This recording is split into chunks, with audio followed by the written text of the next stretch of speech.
Hello student, શું તમે જાણો છો કે એઆઈ શું છે? એઆઈ મીન્સ આર્ટિફિશિયલ ઇન્ટેલિજન્સ, જેને આપણે ગુજરાતીમાં કહી શકીએ કૃત્રિમ બુદ્ધિ. સરળ ભાષામાં સમજીએ તો એઆઈ એક એવી ટેકનોલોજી છે જે કોમ્પ્યુટર, મશીનો અથવા રોબોટને પણ માણસથી જેમ વિચારીને કામ કરવા માટે સક્ષમ બનાવે છે. તો આ એઆઈને આજે આપણે ડિટેલમાં સમજવાના છે. અને આ એઆઈને સમજવા માટે એસ્પેશિયલી આજે આપણે ChatGPT ચેટબોટનો ઉપયોગ કરીશું. તો એ માટે તમારે તમારા મોબાઈલ પર ChatGPT એપ્લિકેશન ડાઉનલોડ કરવી પડશે અને એમાં સાઇન ઇન થવું પડશે.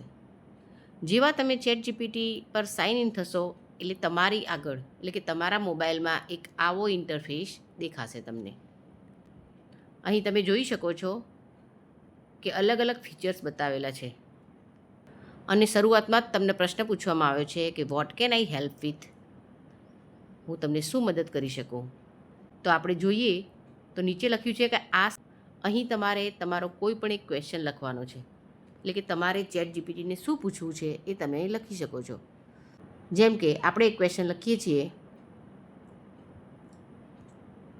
What is science. ક્વેશ્ચન લખ્યા બાદ તમારે આ એરો પર ક્લિક કરવાનું છે અને જુઓ તમને આન્સર એનો ઝડપથી મળી ગયો છે કે science is the study of natural world's through observation, experimentation and reasoning. તો આ રીતે તમને સાયન્સ વિશેનું ડિટેલમાં અહીંયા સમજાવે છે અને સિમ્પલ વર્ડમાં પણ એને તમને એની એક નાની ડેફિનેશન પણ અહીંયા આપેલી છે, એના કી પોઈન્ટ પણ આપેલા છે. તો આ રીતે એઆઈ ચેટબોટ પર તમે ડિટેલમાં કોઈ પણ ક્વેશ્ચનનો આન્સર મેળવી શકો છો. જો તમારે નવો ચેટબોટ ખોલવો હોય તો તમે સાઈડમાં જે બટન આપ્યું છે તેના પર ક્લિક કરીશું અને અહીં જઈને આ પેન્સિલ પર તમે ક્લિક કરશો એટલે તમારી પાસે એક નવો ચેટબોટ ઓપન થઈ જશે. આ જ રીતે એના અલગ અલગ ઘણા બધા ફીચર્સ છે. જેમ કે આપણે નીચે જઈને જોઈએ, નીચે જુઓ બીજું એક ઓપ્શન છે લાઇબ્રેરી. આ લાઇબ્રેરીમાં જઈશું તો આપણે અગાઉ જે પણ કામ કરેલું હશે, એટલે કે આપણી જે પણ ઇમેજ બનાવેલી હશે એ આપણે આપણી લાઇબ્રેરીમાં જોઈ શકીએ છીએ. અહીંયા મેં મારી એક ઇમેજ બનાવી હતી જેમને અહીંયા શો થાય છે, બરાબર. એ જ પ્રમાણે આગળ જોઈશું. નેક્સ્ટ છે કે એક્સપ્લોર જીપીટીઝ. અહીંયા તમારી આગળ કેટલા અલગ અલગ જીપીટી દેખાય છે, તમને જુઓ. અને આ દરેક જીપીટીનો અલગ અલગ ઉપયોગ છે અને દરેકના ઉપયોગ એની સામે ડિટેલમાં સમજાવેલા છે. એ પછી એની ઉપર પણ અલગ અલગ ફીચર્સ આપેલા છે. આગળ જોઈશું. જો તમે આપણે આગળ જે સર્ચ કરેલું હોય એ આપણે અહીંયા આપણી હિસ્ટ્રીમાં જોઈ શકીએ છીએ. લાસ્ટ આપણે સર્ચ કર્યું હતું વોટ ઇઝ સાયન્સ, દેખાય છે ને. એની પહેલાં મેં સર્ચ કર્યું હતું વોટ ઇઝ ChatGPT. તો એ પ્રમાણે દરેક ક્વેશ્ચન તમને પણ અહીંયા જોવા મળે છે. તો આ તમારી હિસ્ટ્રી છે. આગળ જોઈએ કે અહીંયા સ્ક્રીન પર તમે જોઈ શકો છો કે કોર્નર પર નીચે એક બ્લેક સર્કલમાં લાઇન જે દેખાય છે, જેવા તમે એના પર ક્લિક કરશો તો અહીં આપણે એઆઈ સાથે ડાયરેક્ટ વાતચીત કરી શકીએ છીએ. એટલે અહીંયા એઆઈ સાથેની લાઈવ વાતચીત આપણી સ્ટાર્ટ થઈ ગઈ છે, પરંતુ જે આપણે રેકોર્ડિંગમાં દર્શાવી શકતા નથી. પરંતુ જ્યારે તમે ChatGPTનો ઉપયોગ કરશો ત્યારે તમે એને તમારા ક્વેશ્ચન અને આન્સર બંને સાંભળી શકશો, બરાબર. તો આગળ જોઈએ. ત્યારબાદ બાજુમાં એક સ્પીકર બતાવ્યું છે. સ્પીકર પર ક્લિક કરવાથી તમે તમારો ક્વેશ્ચન રેકોર્ડ કરીને પણ એઆઈને પૂછી શકો છો અને એઆઈ તરત જ તમને એનો આન્સર આપે છે. પરંતુ અહીં રેકોર્ડિંગમાં આપણે લઈ શકતા નથી. આ રીતે એઆઈ આપેલો આન્સર આપણે ટેક્સ્ટમાં પણ કન્વર્ટ કરી શકીએ છીએ અને તમે એને પીડીએફમાં કે વર્ડ ફાઇલમાં પણ લઈ શકો છો. તો અહીંયા જુઓ આપણું ટેક્સ્ટમાં કન્વર્ટ થઈ ગયું છે. જેમ કે ચાલો આપણે ChatGPTને કેટલાક પ્રશ્નો કરીએ. જુઓ અહીંયા એને ક્વેશ્ચન સાંભળી લીધો છે અને હવે એ આન્સર આપવા માટે તૈયાર છે.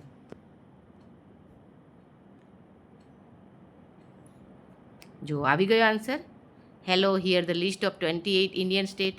એમ કરીને અહીંયા આપણા 28 સ્ટેટના નામ આવી ગયા છે. તો આ રીતે તમારા મનમાં ઉદ્ભવતા અનેક પ્રશ્નો તમે ChatGPTને પૂછી શકો છો. જો પ્રશ્નને લખવા કરતાં આ રીતે સ્પીકર પર બોલીને આપણે ઝડપથી આપણા આન્સર મેળવી શકીએ છીએ. તો તમે જોઈ શકો છો કે ચેટ જીપીટીએ આપણા પ્રશ્નનો જવાબ આપી દીધો છે. આપણા જે 28 સ્ટેટ છે એનું લિસ્ટ તમારી સમક્ષ હાજર છે. હવે આપણે આ લિસ્ટની PDF અને વર્ડ ફાઇલ પણ મેળવી શકીએ છીએ.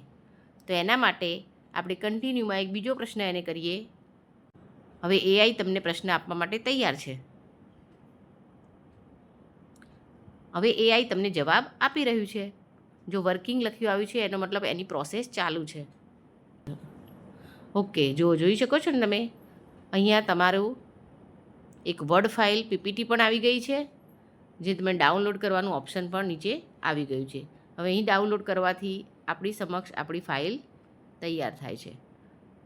તો ડાઉનલોડ બટન પર ક્લિક કરીશું એટલે આપણી સમક્ષ આપણી PDF ઓપન થઈ જાય છે.